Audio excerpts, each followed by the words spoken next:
Hello guys, তোমরা কেমন আছো? আমি ভালো আছি মোটামুটি।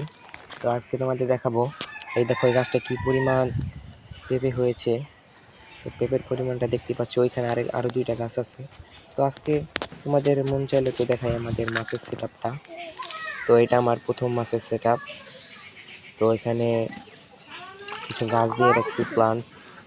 তো নিচে ওই মলি মাছ আছে, প্লাটি আছে। তো মাছগুলো তোমাকে একটু দেখাতে পারি কিনা দেখি। তো এই মাছগুলা প্রতিনিয়তই বাচ্চা দিতেছে। তো বাচ্চা দেওয়ার জন্য চিন্তা করলাম আরেকটা সেট আপ বানাই। তো এই দেখো আরেকটা সেট আপ বানাইছি কালকে।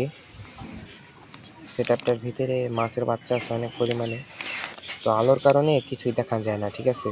তো তাও দেখানোর চেষ্টা করি। তো এই শর্ট ভিডিও, যে কারণে বেশি কিছু বললাম না, কোনো টিপস দিলাম না। তো তোমাদের কারো কিছু টিপস জানা লাগলে বলতে পারো আর কমেন্টে। আর সেট আপ এতখানি, বেশি সেট আপ নাই আমার, সেট আপ বানাবো আরও। আর ওই দেখতেছো এখানে গাছ